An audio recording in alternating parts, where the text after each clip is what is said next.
قدم قدم پہ برکتیں، نفس نفس پہ رحمتیں،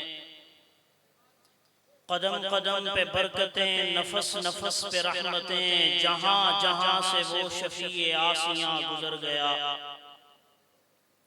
اور جہاں نظر نہیں پڑی وہاں ہے رات آج تک، وہیں وہیں سحر ہوئی جہاں جہاں گزر گیا۔ اور نام محمد سے دلوں کو سرور ملتا ہے، نام محمد سے دلوں کو سرور ملتا ہے، نگاہ فکر کو تازہ شعور ملتا ہے، نصیب کیسا بھی ہو واسطہ احمد کا دے کر خدا سے جو بھی مانگو ضرور ملتا ہے۔ اور نام صحابہ سے خوشبو وفا آتی ہے، نام صحابہ سے خوشبو وفا آتی ہے، ان کے روزوں سے محمد کی صدا آتی ہے، اور جب بھی بیٹھتے ہیں صحابہ کے پرچم تلے ایسا لگتا ہے کہ جنت سے ہوا آتی ہے۔ انتہائی واجب الاحترام، قابل صد احترام دوستو بزرگوں، آج 22 جنوری بروز جمعۃ المبارک سالانہ ذکر محمد رسول اللہ صلی اللہ علیہ وسلم عظمت صحابہ کانفرنس جاری ہے، اور یہ بیان والد محترم حضرت مولانا اللہ وسایہ صدیقی رحمت اللہ علیہ نے، ان کی یاد میں یہ کانفرنس ہر سال ہوتی رہتی ہے۔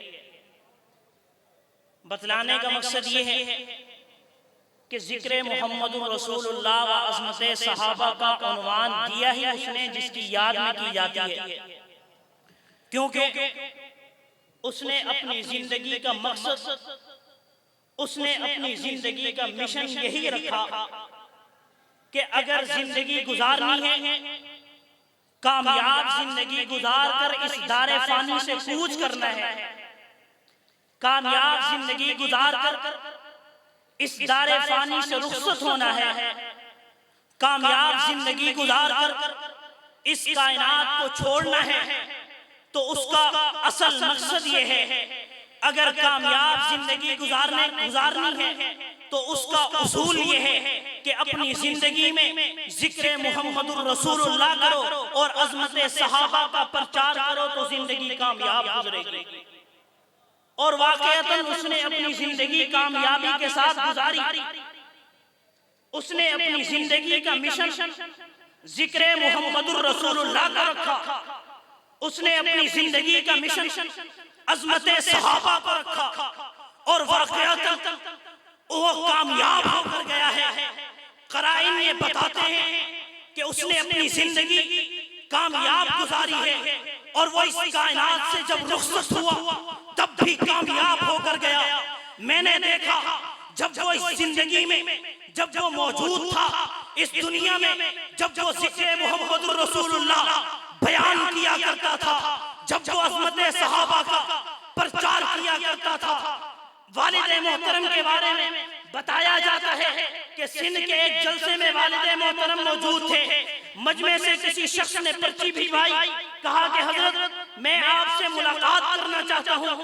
والد محترم رحمت اللہ علیہ نے فرمایا اسے اجازت دے دیجئے۔ وہ والد محترم سے ملاقات کے لیے آیا، اس نے کہا حضرت میں مدینہ منورہ میں عمرہ کے لیے گیا تھا، جب میں رسول اللہ صلی اللہ علیہ وسلم کے روضے کے سامنے تھا، میں وہاں نیند کی حالت میں تھا، تو رسول اللہ صلی اللہ علیہ وسلم نے خواب میں آ کر یہ کہا کہ جا کر پاکستان میں اللہ وسایہ صدیقی رہتے ہیں، اسے جا کر میرا سلام دینا اور اسے کہنا اللہ وسایہ صدیقی جس مشن پر تو چل رہا ہے اسی مشن پر ڈٹ جانا اور اسی مشن پر موت آئے تیرے۔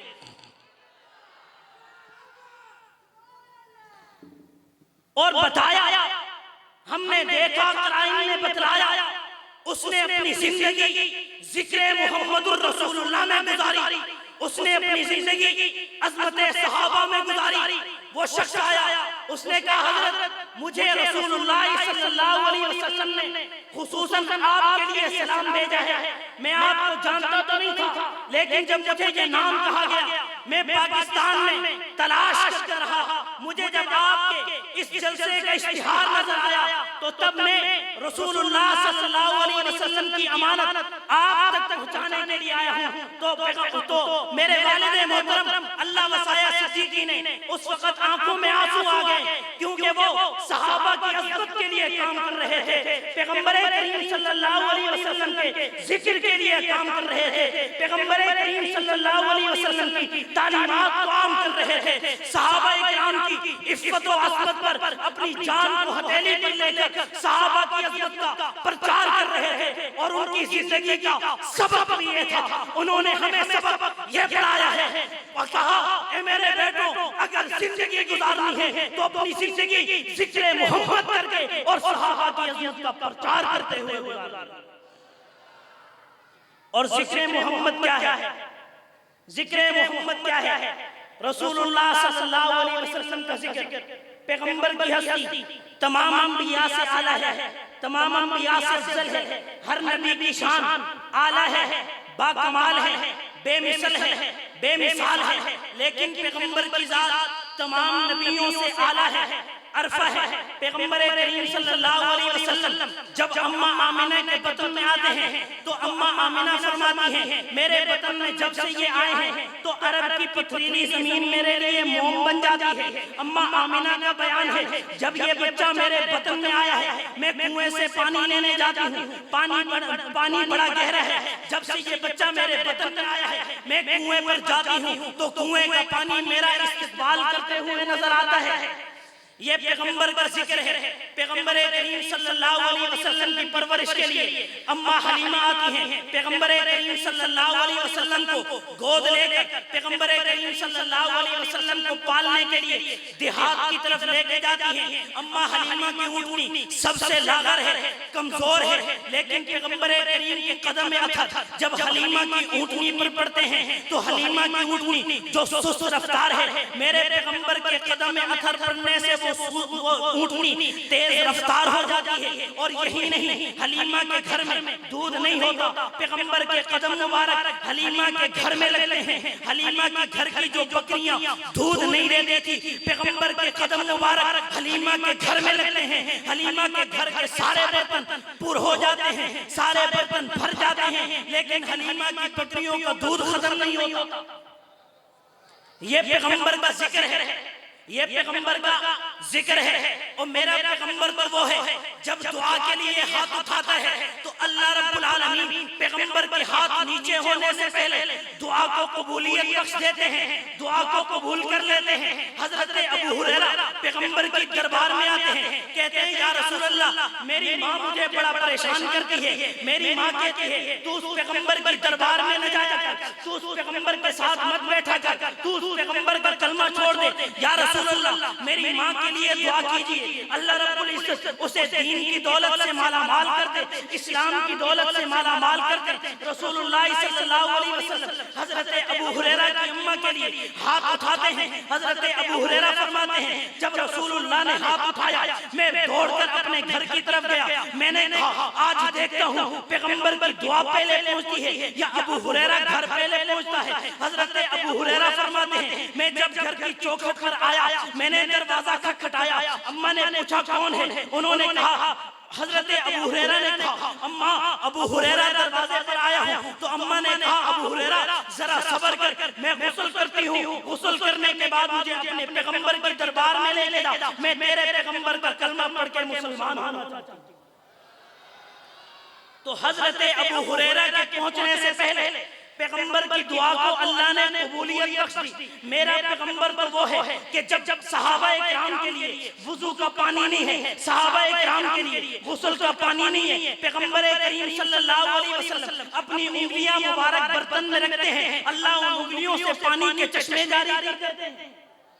اور میرا پیغمبر تو وہ ہے حضرت ابو ہریرہ کو بھوک لگی ہے، پیغمبر ابو ہریرہ کو لے کے آتے ہیں، گھر پہ جب لے کے آتے ہیں اماں عائشہ سے پوچھتے ہیں عائشہ گھر میں کچھ کھانے پینے کے لیے ہے؟ اماں عائشہ نے فرمایا میرے پاس ایک پیالہ دودھ کا ہے۔ حضور اکرم صلی اللہ علیہ وسلم نے فرمایا عائشہ وہ دودھ کا پیالہ لے آؤ۔ رسول اللہ صلی اللہ علیہ وسلم نے فرمایا ابو ہریرہ جاؤ اصحاب صفہ کو بلا کے لاؤ۔ حضرت ابو ہریرہ حیران ہیں، ایک پیالہ پیالہ دودھ کا ہے، میں بھی بھوکا ہوں، 70 اصحاب صفہ ہیں۔ بہرحال حضرت ابو ہریرہ ان اصحاب صفہ کو بلا کر لاتے ہیں۔ رسول اللہ صلی اللہ علیہ وسلم نے ابو ہریرہ کے ہاتھ میں پیالہ تھما دیا، ابو ہریرہ سے کہا ابو ہریرہ ان اصحاب صفہ کو دودھ پلانا شروع کر دے۔ حضرت ابو ہریرہ فرماتے ہیں میں نے دودھ کا پیالہ پلانا شروع کیا، 70 اصحاب صفہ نے دودھ کا پیالہ پی لیا، لیکن اس میں سے ایک قطرہ بھی کم نہیں ہوا۔ پھر رسول اللہ صلی اللہ علیہ وسلم نے فرمایا ابو ہریرہ دودھ تو بھی پی لے۔ ابو ہریرہ فرماتے ہیں میں نے دودھ پیا، رسول اللہ نے فرمایا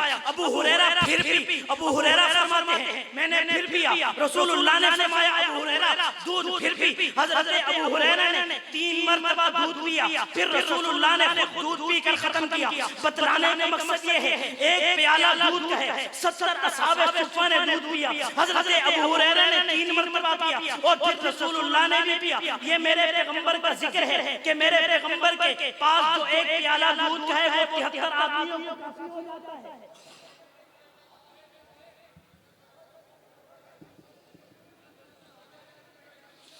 میرے پیغمبر صلی اللہ علیہ وسلم کا یہ ذکر ہے کہ ایک دودھ کا پیالہ ہے، ایک دودھ کا پیالہ ہے۔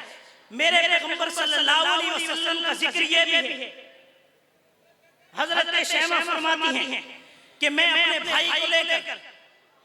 بھائی کو لے کر جنگلات میں بکریوں کو چرانے کے لیے نکلی ہوں۔ اپنے بھائی کو میں نے بکریوں کے ریوڑ کے سامنے بٹھا دیا اور میں کہیں چلی گئی۔ حضرت شیمہ فرماتی ہیں میں نے اپنے بھائی کو بکریوں کے ریوڑ کے ساتھ بٹھا دیا اور میں جنگل کی طرف چلی گئی۔ پھر کہتی ہیں مجھے خیال آیا میرا بھائی بکریوں کے ریوڑ کے ساتھ بیٹھا ہے، کوئی درندے اسے نقصان نہ پہنچا دے، بھیڑیے اسے نقصان نہ پہنچا دے۔ حضرت شیمہ فرماتی ہیں میں دوڑتی واپس جب بکریوں کی طرف آئی تو میں نے عجیب منظر دیکھا، میں نے بڑا عجیب منظر دیکھا۔ منظر کیا دیکھتی ہوں؟ جو بھیڑیا میری بکریوں کو کھا جایا کرتے تھے، جو بھیڑیا اگر میں نہ ہوتی میری بکریوں پر حملہ کر دیا کرتے تھے، آج میں نے بڑا عجیب منظر دیکھا ہے کہ جو بھیڑیا میری بکریوں کو کھا جایا کرتے تھے آج وہ میری بکریوں کی حفاظت کرتے ہوئے نظر آ رہے ہیں۔ اور یہی نہیں، یہ تو میرا پیغمبر ہے، میرے پیغمبر کے صحابہ کو بھی اللہ نے وہ مرتبہ عطا فرمایا، وہ مقام عطا فرمایا، وہ عظمت عطا فرمائی۔ حضرت سفینہ جنگل کے سفر پر جا رہے ہیں، لوگوں نے کہا سفینہ جنگل میں درندے رہتے ہیں وہ تجھے نقصان نہ پہنچا دے۔ حضرت سفینہ فرماتے ہیں او لوگوں اگر میں جنگل کے سفر سے نہیں جاؤں گا تو راستہ بھول جاؤں گا۔ حضرت سفینہ فرماتے ہیں میں نے پھر بھی جنگل کے راستے سے سفر کرنا شروع کیا۔ تھوڑا